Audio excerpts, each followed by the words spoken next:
Hello दोस्तों, उम्मीद है आप लोग अच्छे होंगे और पढ़ाई एकदम ज़ोर शोर से करिए क्योंकि टाइम है नहीं। और बीपीएससी जो टीचर है 3.0 के लिए तो बिल्कुल टाइम नहीं है। तो चलिए हम लोग हमारी जो दुनिया है सर्व शिक्षा अभियान का किताब है, छठा क्लास का भाग नंबर 1 हो जाता है। हम लोग इसको पढ़ लेते हैं और बहुत ही तेज़ी से एक रिवीजन के तौर पे, क्योंकि हम लोग अभी पढ़ नहीं सकेंगे क्योंकि रिवीजन ही करेंगे तो ज़्यादा से ज़्यादा हमारा स्कोर आएगा। रिवीजन करिए और शीट का प्रैक्टिस करिए, बस सबसे इम्पॉर्टेंट है रिवीजन। जितना ज़्यादा से ज़्यादा रिवीजन होगा और यही चीज़ है जो लोगों को डिवीज़न दिलाता है।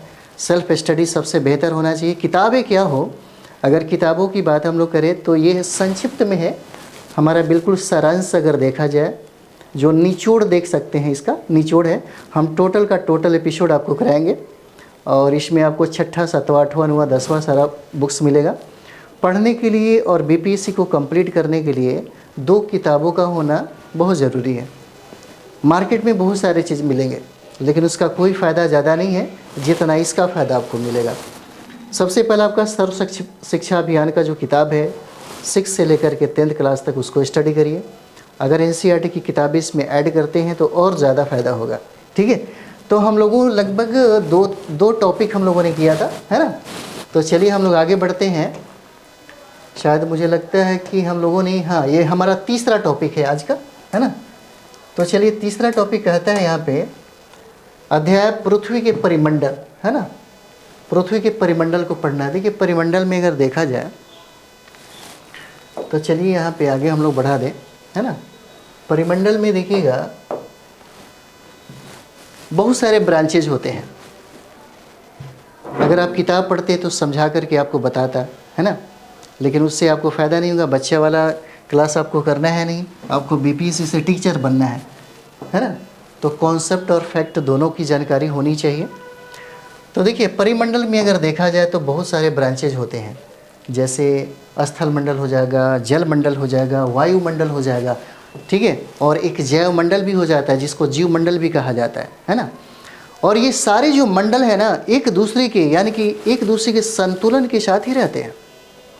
जैसे अगर हम लोग बात करें तो अगर हम लोग जल मंडल की बात करते हैं यहाँ पे, जल मंडल का, है ना, तो जल मंडल का जो अगर देखा जाए कि पृथ्वी पे सबसे ज़्यादा जो मात्रा है वो जल का हो जाता है। यह प्रश्न पूछा जाता है कि कितने प्रतिशत भागों पर जल का भंडारण है ना। तो जल जो है 71% क्षेत्रों में फैला हुआ है ना। जल, जैसे जल की बात करें तो महासागर हो गए, सागर हो गया, झील हो गया, नहर हो गया, आहर हो गया, है ना। बहुत सारा क्षेत्र को मिला करके हम लोग जल मंडल में इसको सम्मिलित करते हैं। उसी तरीके से स्थल मंडल भी है। तो स्थल मंडल का जो क्षेत्र है मात्र 29% ही है, 29% ही है जो भूभाग पे क्या है, फैला हुआ। अब स्थल मंडल में भी देख सकते हैं पहाड़ हो जाएगा, पठार हो जाएगा, पत्थर हो जाएंगे, मिट्टी हो जाएंगे, कंकड़ हो जाएंगे, बहुत सारा चीज़ें। ठीक है, तो चलिए उतना हम लोग नहीं करेंगे, जो इम्पोर्टेंट है वही करते हैं। ठीक है, तो ये 29% हो जाएगा। तो देखिए सबसे पहले हम लोग, आप ये भी जानते होंगे कि जो जल मंडल है ना, तो जल मंडल में अगर आप देखते होंगे, जैसे आप देखिएगा आपके पास अगर भारत का मैप होगा, है ना, जैसे भारत का मैप होगा तो देख लीजिएगा, यानी कि पूरे विश्व का ही मैप बनाना पड़ेगा। तो देखिए पूरे विश्व में देखिएगा सबसे जो दक्षिण का जो क्षेत्र है, यानी कि 0 डिग्री से दक्षिण की तरफ जब आप जाएंगे तो देखिए वहाँ पे समुद्र का, सागरों का, महासागरों का जाल बुना हुआ है ना, सबसे ज़्यादा। तो आप देखेंगे इसके सबसे पश्चिमी छोर में, यानी कि विश्व का जो एटलस या मैप देखेंगे आप, तो यहाँ पे प्रशांत महासागर मिलेगा, है ना।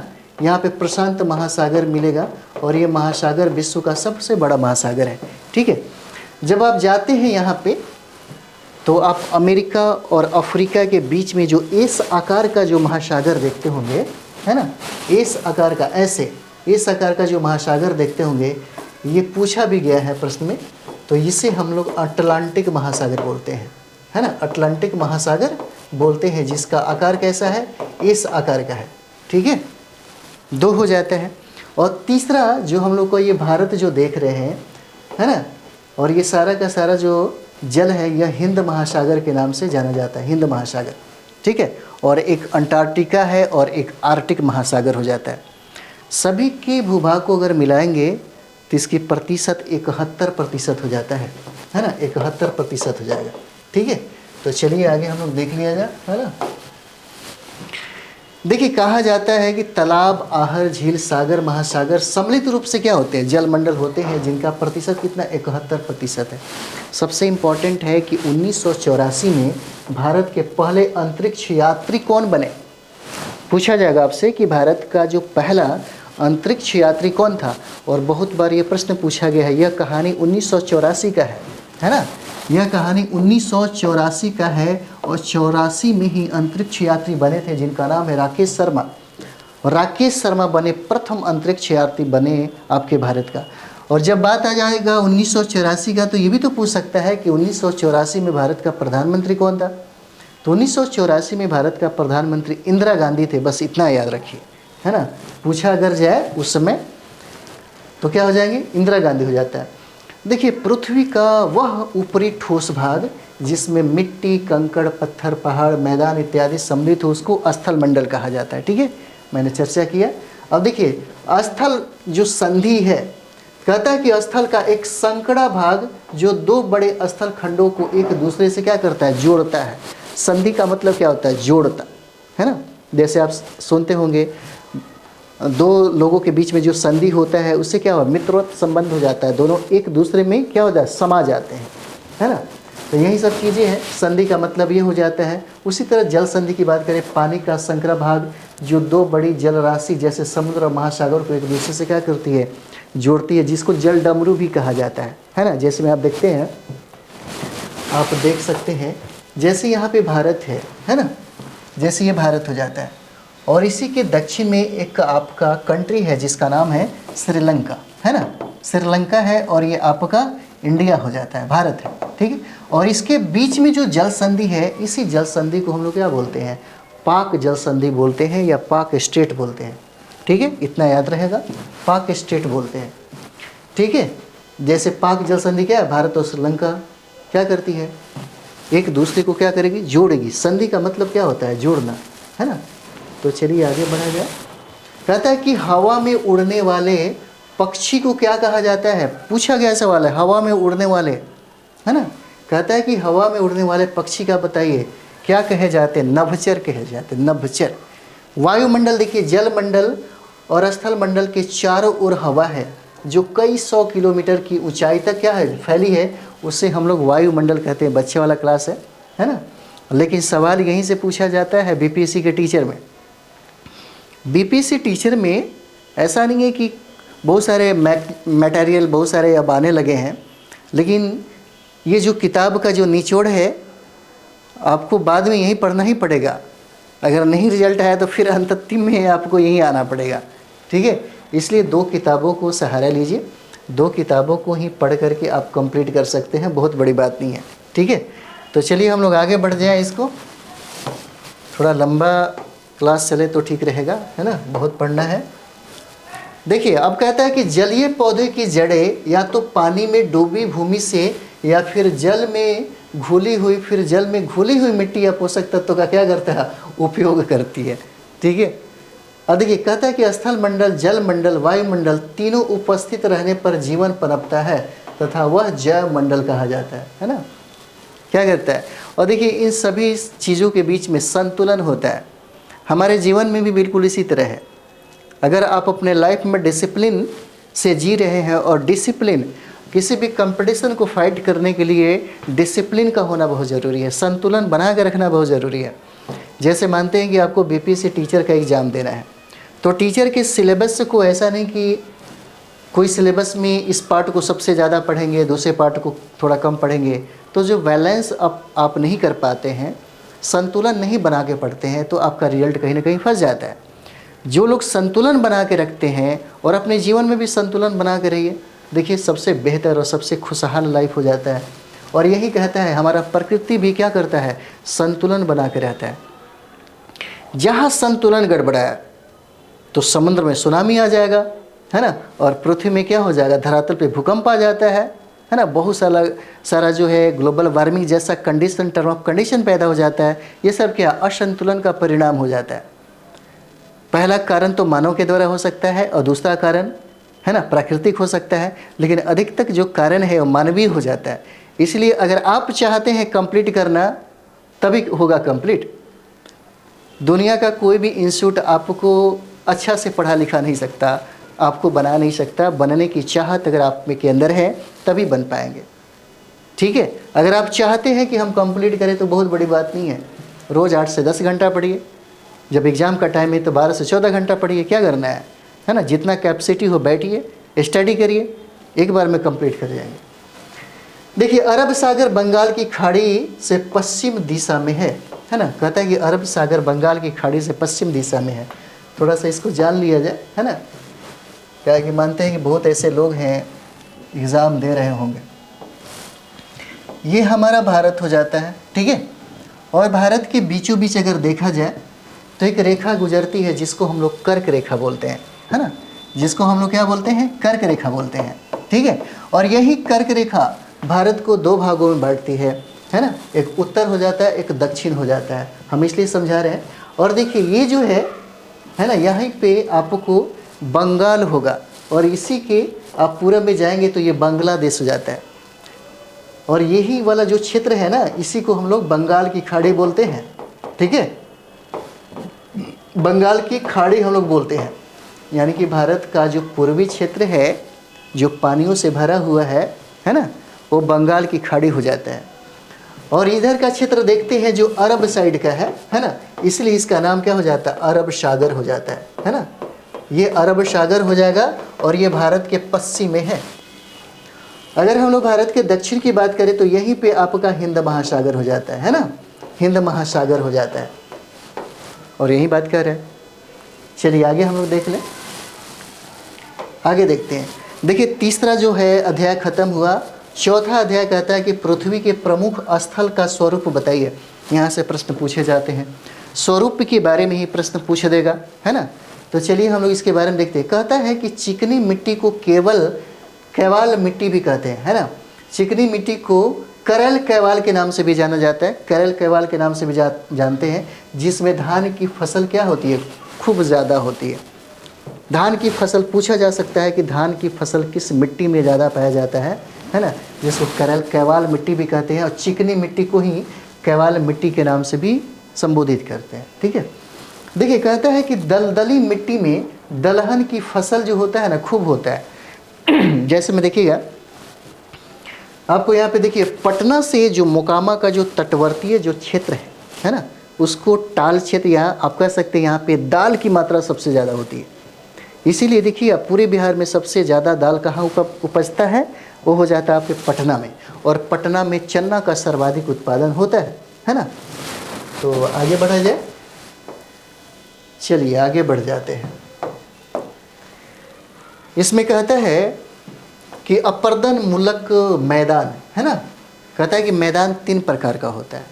एक है अपर्दन मूलक मैदान, दूसरा है निक्षेपण मूलक मैदान, और तीसरा है जिसको हम लोग रचनात्मक मैदान के नाम से जानते हैं। यह आपके 6ठा क्लास में है। और 6ठा क्लास में देखिए आपको हार्ड लग रहा होगा, है ना। अगर आप पढ़े रहते तो बड़ा इजीली हो जाता।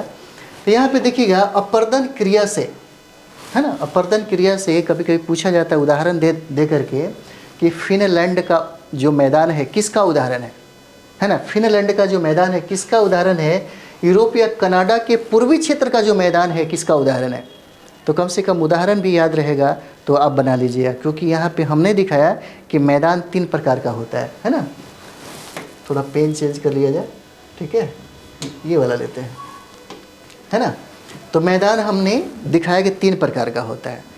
अगर पूछा जाए कि फिनलैंड का जो मैदान है किस मैदान का उदाहरण है, तो ये देखिए अपर्दन मूलक जो है इसी का उदाहरण हो जाता है। तो याद रखिएगा, पूछा जा सकता है कि फिनलैंड का जो मैदान है यूरोप तथा कनाडा, है ना, कनाडा के पूर्वी क्षेत्र का जो मैदान हो जाएगा वो क्या हो जाता है, अपर्दन मूलक जो मैदान है इसी का उदाहरण है, इसको याद रखिएगा, है ना।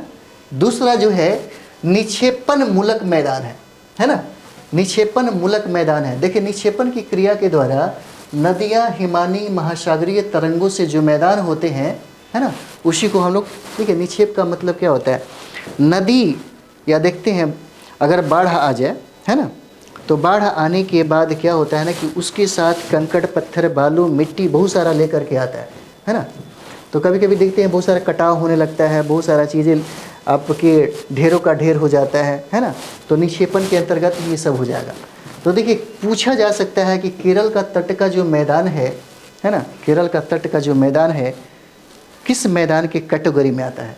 तो ये आपका निक्षेपण मूलक मैदान के कैटेगरी में आता है। उसका उदाहरण है जैसे केरल के तट का मैदान हो जाता है, और हंगरी का जो मैदान है, हंगरी का ये निक्षेपण मूलक मैदान का उदाहरण हो जाता है। ठीक है, यहाँ पे 2 रखिएगा।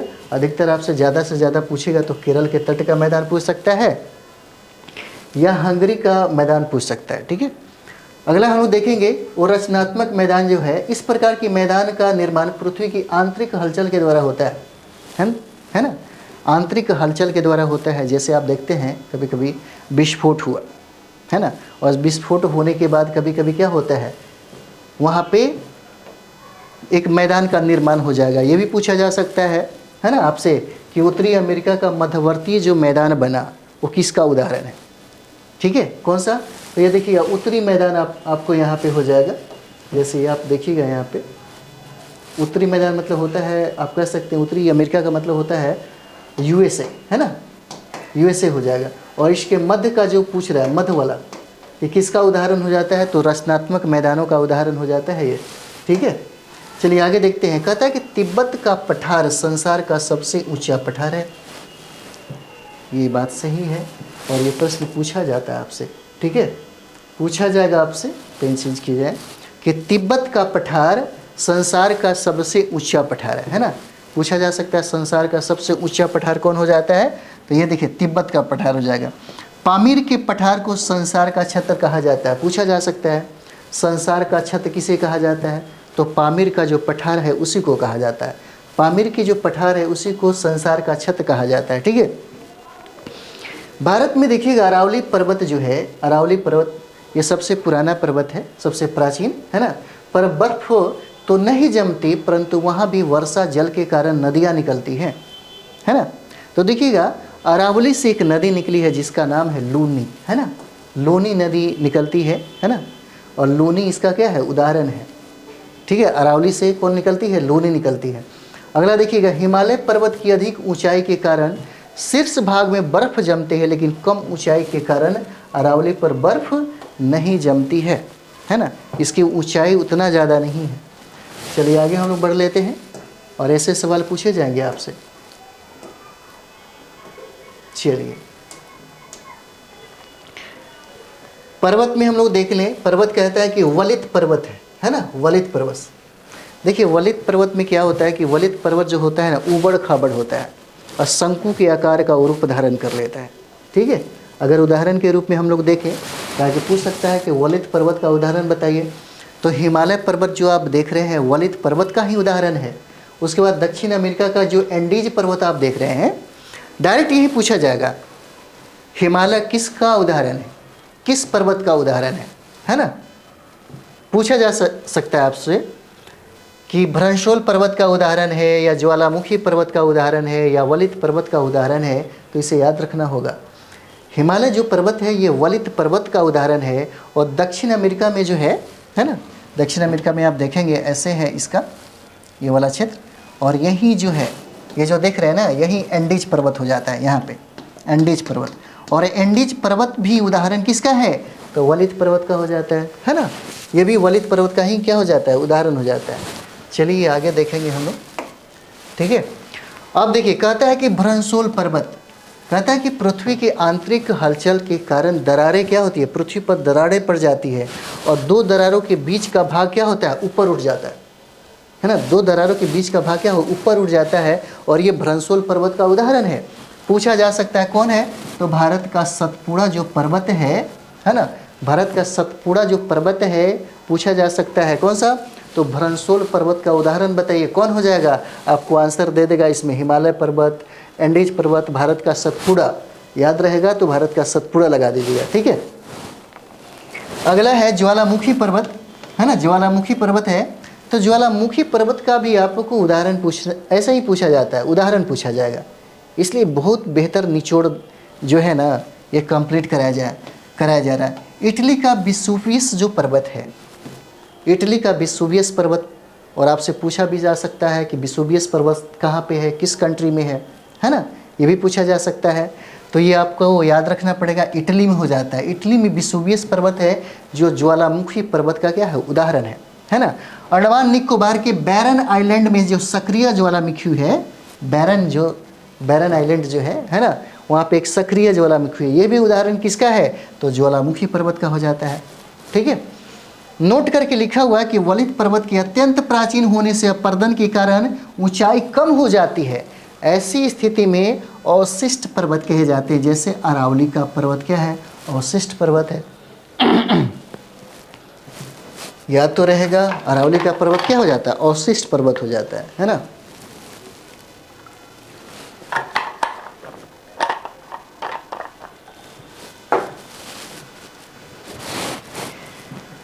चलिए आगे बढ़ते हैं।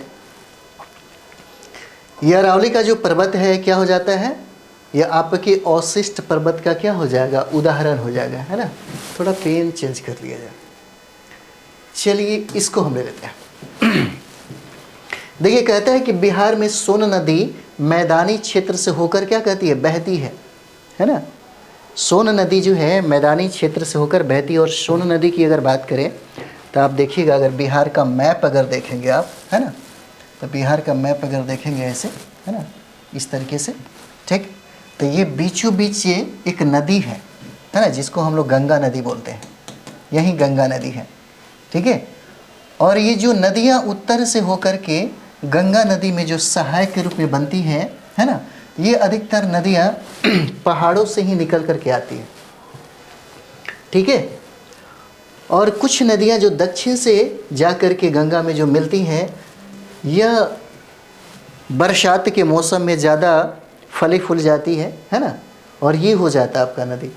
हम लोग अलग से बिहार का जो मैप है जिसमें नदी, पठार, ये सारा कुछ पढ़ेंगे, ठीक है। अगर इसमें हम लोग टाइम ले लेंगे तो दिक्कत हो जाएगा। हम इसलिए बता रहे थे ताकि आप इसे समझ सके, है ना। चलिए आगे हम लोग देख लेते हैं इसको। यहाँ पे कहता है कि वाल्मीकि नगर बिहार के पश्चिमी क्षेत्र में अवस्थित है ना। जैसे आपको बिहार का जो मैप है इसका स्टडी करना पड़ेगा, है ना। पूछा जा सकता है, जैसे वाल्मीकि नगर कह रहा है कि पश्चिम क्षेत्र में अवस्थित है ना। तो यहाँ पे देख सकते हैं, अगर हम लोग बिहार का मैप अगर देख लिया जाए यहाँ पे, है ना, बिहार का मैप, तो ये देखिए बीची बीच, तो ये क्या हो जाता है, गंगा हो जाएगा, है ना। और यहीं पे ये वाला जो क्षेत्र देख रहे हैं ना, यही पश्चिमी चंपारण है ना। तो अगर हम लोग देखें यहाँ से क्या हो जाएगा, ये आपका पश्चिम का क्षेत्र हो जाएगा और ये आपका पूरब का क्षेत्र हो जाएगा, है ना।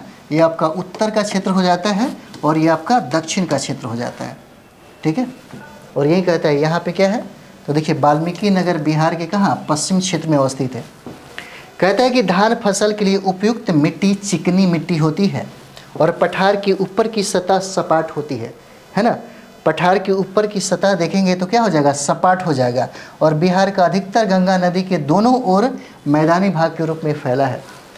और ये बात सही है, यहाँ पे देखेंगे मैदानी के रूप में सबसे ज़्यादा फैला है गंगा के दोनों साइड में। और ये बहुत ही ज़्यादा क्या है, उपजाऊ मिट्टी यहाँ पे पाई जाती है ना। चलिए आगे हम लोग देखते हैं। जो सब्जेक्ट होगा, जैसे पूछेगा वैसे हम लोग पढ़ेंगे, जैसा देश वैसा भेष वाली बात है ना। जो कह रहा है वही हम लोग पढ़ लें। चलिए देखिए, अध्याय कहता है, अध्याय हमारा 5वां है ना। अध्याय 5वां में हम लोग को क्या पढ़ना है, दिशा पढ़ना है। क्या पढ़ना है, दिशा पढ़ना है। और कहता है प्रमुख रूप से दिशाएं कितनी होती है, 4 होती है, नॉर्थ, साउथ, ईस्ट और वेस्ट। लेकिन देखिए कहता है कि कुल दिशाओं की संख्या कितना है, 10 है। बंगाल की खाड़ी भारत के दक्षिण पूर्व में स्थित है। बंगाल की खाड़ी कहता है भारत के दक्षिण पूर्व में स्थित हो जाता है। जैसे आप देख सकते हैं, यहाँ पे पेन ले लिया जाए, है ना, जैसे आप देख लीजिए, ठीक है। और यहाँ पे ये हो गया आपका कर्क रेखा। और कहता है कि बंगाल की खाड़ी के दक्षिण पूर्व में स्थित है ना। बंगाल की खाड़ी में भारत के दक्षिण पूर्व में स्थित है। तो यहाँ पे देख सकते हैं अगर हम लोग यहाँ पे देखें तो ये क्या हो जाएगा, दक्षिण हो जाएगा, है ना, और ये हमारा उत्तर हो जाता है, और ये हमारा पूरब हो जाएगा। तो देखिए ये से क्या करेंगे, दक्षिण, है ना, और पूरब हो जाता है। इस तरीके से हम लोग देख सकते हैं, है ना। बंगाल की खाड़ी जो भारत के दक्षिण पूर्व में स्थित है ना।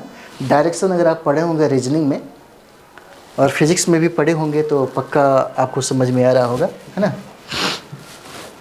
चलिए आगे बढ़ा जाए। क्या कहता है कि दक्षिण पश्चिम में स्थित है, और ये कह रहा है बंगाल की खाड़ी जो है दक्षिण पूर्व में स्थित है, और अरब सागर है जो पश्चिम दक्षिण में स्थित है। और ये देखिए कहता है कि अंडमान निकोबार द्वीप समूह बंगाल की खाड़ी में स्थित है। ठीक है, अंडमान निकोबार द्वीप समूह जो है, जैसे आप देख सकते हैं, ये हमारा इंडिया हो जाएगा, और ये जो क्षेत्र है हमारा अंडमान निकोबार द्वीप हो जाएगा, है ना, अंडमान निकोबार द्वीप हो जाएगा। ठीक है, और यहीं पे आपको एक पॉइंट है जो सबसे दक्षिणतम बिंदु बोलते हैं, इसको हम लोग इंदिरा, है ना, पॉइंट के नाम से जानते हैं। और सबसे जो उत्तरी छोर पे है ना, जो लद्दाख में है, उसको हम लोग इंदिरा कॉल के नाम से जानते हैं। ठीक है, चलिए इसको हम लोग बाद में किया जाएगा, फिलहाल आगे हम लोग करते हैं जो लिखा हुआ है। ठीक है, तो ये हमारा होता है ना। और देखिए भारत की उत्तरी बिंदु इंदिरा कॉल है, और दक्षिण बिंदु क्या है, इंदिरा पॉइंट हो जाता है। ठीक है, भारत की सबसे उत्तरी बिंदु इंदिरा कॉल है, और यह 37 डिग्री 6 मिनट, है ना, उत्तरी अक्षांश पर स्थित है, जो जम्मू कश्मीर में है। लेकिन वर्तमान में देखिए तो ये क्या हो जाता है, लद्दाख हो जाता है ना।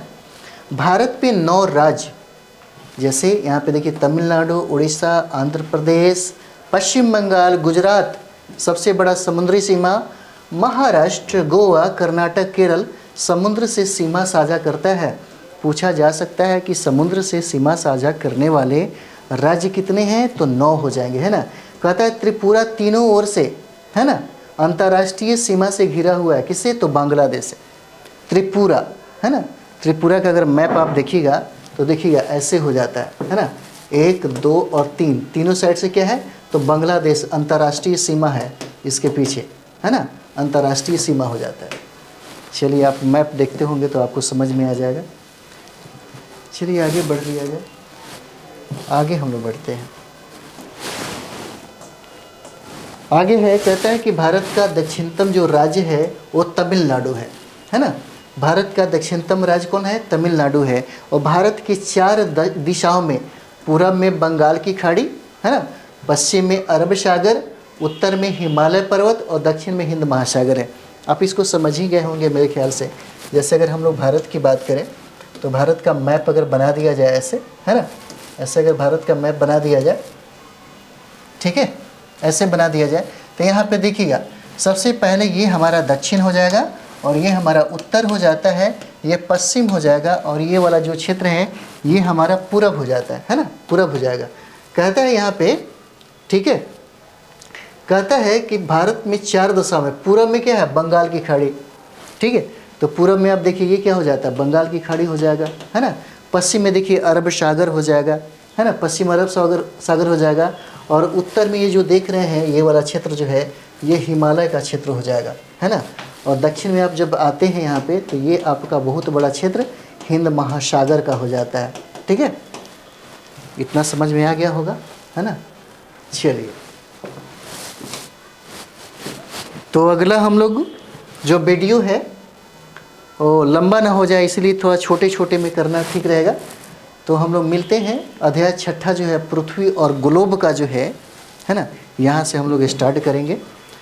तो आप लोग पढ़िए अच्छे से, और थोड़ा सा अगर आप कहेंगे तो लंबा क्लास चल जाएगा, ताकि आपको जो संदर्भ दिया गया है ना, ये 6 क्लास का जो निचोड़ है, पूरे किताब का निचोड़ है। जैसे टॉपिक आप देखेंगे टॉपिक में पृथ्वी और ग्लोब है, जो जितना हम लोग टॉपिक पढ़े हैं उस टॉपिक का एकदम निचोड़ है, जहाँ से प्रश्न पूछे ही जाते हैं, है ना, ताकि आपका रिवीजन हो सके। अगर कहेंगे तो लंबा वीडियो हो जाएगा, है ना, और भी कुछ चीज़ें ऐड करते हम चलेंगे। ठीक है, तो चलिए आप लोग पढ़ाई करिए, है ना, और कमेंट्स भी करिए, और साथ ही साथ थोड़ा लाइक का बटन भी दबाया करिए, ताकि हमें भी एनर्जी मिलता रहे और आपकी ज़ोर शोर से तैयारी चलते रहे। एकदम बैठ करके जितना स्टडी करना है कर लीजिए, यही चीज़ें हैं आपके पास। ये बात पता है कि संघर्ष में आप बिल्कुल अकेले होंगे, और जो लोग संघर्ष में अकेला होता है उसी का जीत हासिल होता है और जीतने के बाद पूरी दुनिया आपके पीछे रहेगी। इसलिए सबसे ज़्यादा मेहनत करिए। जितना मेहनत करिएगा, मेहनत ही आपको आपकी सपनों को साकार कराएगा। ठीक है, तो चलिए हम लोग नेक्स्ट वीडियो मिलते हैं। जय हिंद, जय भारत।